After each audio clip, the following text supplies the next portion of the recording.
तर मुंबईत वंचित बहुजन आघाडी आणि काँग्रेसची युती झालेली आहे। वंचित 62 जागांवर निवडणूक लढणार आहे। पत्रकार परिषदेतून या आघाडीची घोषणा करण्यात आली आहे।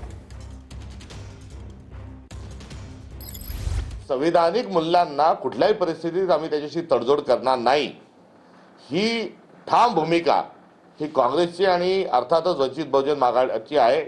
त्यामुळे आम्ही दोन्ही जे आहोत ही नैसर्गिक आघाडी आमची आज या ठिकाणी होत आहे। आज काँग्रेस स्थापना दिवस आहे आणि आज काँग्रेस स्थापना दिवसाच्या निमित्ताने म्हणजे योगायोग हा काँग्रेस स्थापना दिनाच्या औचित्यावर आज ही युतीची घोषणा होत आहे।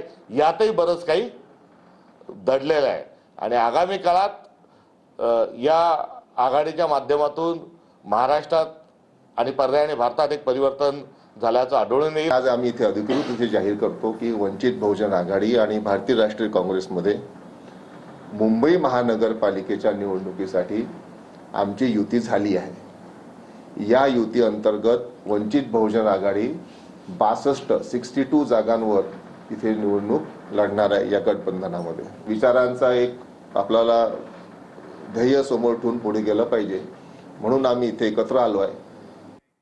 बातमी महत्त्वाची आहे। पुण्यातनं महाविकास आघाडीवर पुण्यात शिक्कामोर्तब झालंय। तिन्ही प्रमुख पक्ष 50-50 जागा लढवणार आहेत। उर्वरित 15 जागा समविचारी मित्रपक्षांना देण्यावर आघाडीचं एकमत झाल्याची माहिती सूत्रांकडून मिळते।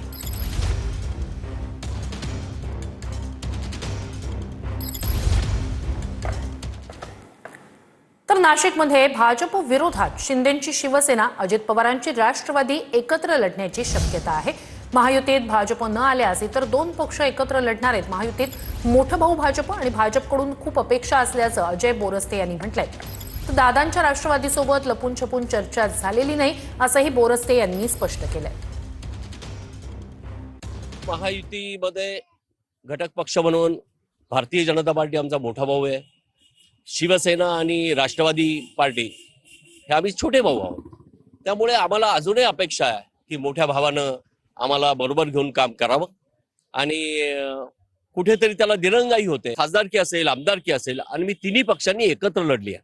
त्यामुळे मला असं वाटतं यात काही गैर नाही। आजही अपेक्षा आहे आमचे जे मोठे भाऊ आहे भारतीय जनता पार्टी त्यांनी उजव्या हाताला आम्हाला, डाव्या हाताला राष्ट्रवादीला घेऊन काम केलं पाहिजे।